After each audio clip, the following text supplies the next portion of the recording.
یہ لائن بھی لگا دی ہے، یہ سورس بھی لگا دیا ہے، ہر طرف دیکھتا رہا، آخر میں پھر یقین ہوا مدد کہیں سے نہیں، میرے پروردگار سے ہی آئے گی۔ اللہ ہی مدد کرتا ہے مومنوں کی، بس یہ ہے کہ صبر ضروری ہے اور تھوڑی مصیبت اٹھانا ضروری ہے، اس لیے کہ مزاج ہے اسلام کا، اسلام زندہ ہوتا ہے ہر کربلا کے بعد۔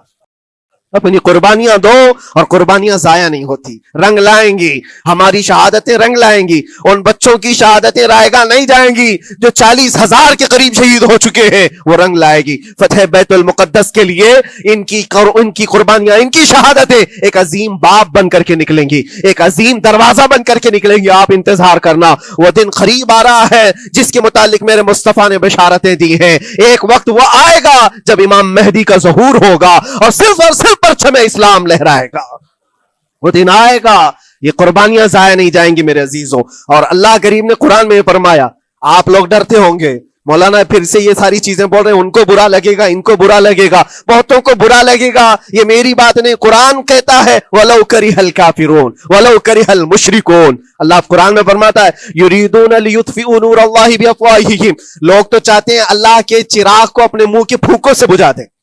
اللہ کے چراغ کو اپنے منہ کے پھونکوں سے بجھا دیں۔ اللہ کا چراغ اسلام ہے، اللہ کا چراغ یہ قرآن ہے، اللہ کا چراغ رسول پاک کی ذات ہے، اور ظالم یہ چاہتے ہیں اپنے منہ کے پھونکوں سے اس چراغ کو بجھا دے، اور قرآن کہتے ہیں واللہ متم نورہ، اللہ تعالیٰ اپنے نور کو، اپنے چراغ کو مکمل کر کے رہے گا اور پوری دنیا میں غالب آ کر رہے گا۔ آخر میں یہ جملہ اللہ نے فرمایا، اگرچہ کافر یہ بات ناپسند کرتے ہوں، اگرچہ مشرک یہ بات ناپسند کرتے ہوں، میں نہیں کہہ رہا، اللہ کہہ رہا ہے یہ بات تو بری لگے گی ہی۔ ایسا کیوں بولتے ہیں؟ اس لیے کہ یہ ہونے والا ہے جو قرآن نے کہا۔ یاد رکھو، زمین اوپر جا سکتی ہے، آسمان نیچے آ سکتا ہے، لیکن میرے رب کا فرمان کبھی ٹل نہیں سکتا۔ جو قرآن نے کہا ہے وہ ہو کر رہے گا، اور اسی پر ایمان ہم سب مومنوں کی شان ہے،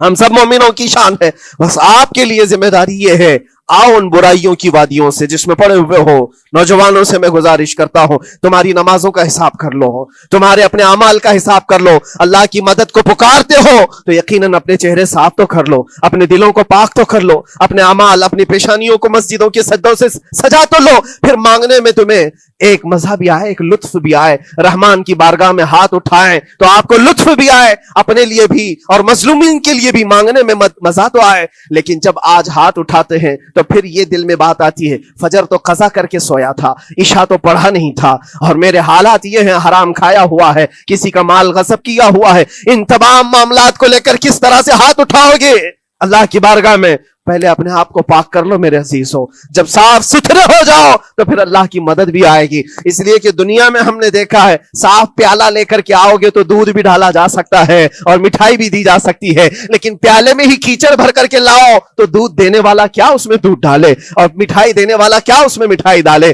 یہ تو دنیا والوں کا دستور ہے، بلا تشبیہ و بلا تمثیل۔ اپنے پاک دلوں کو لے کر اللہ کی بارگاہ میں جاؤ تو فوراً تمہارے لیے مدد بھی آ جائے،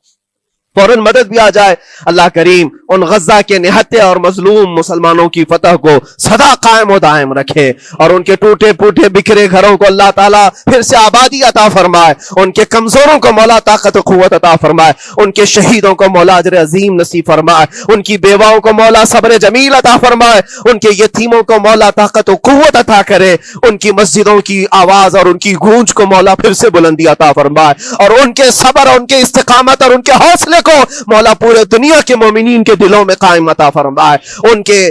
ہر طرح کے حوصلے، ان کے صبر اور ان کے مجاہدانہ استقلال کو مولا ہم سب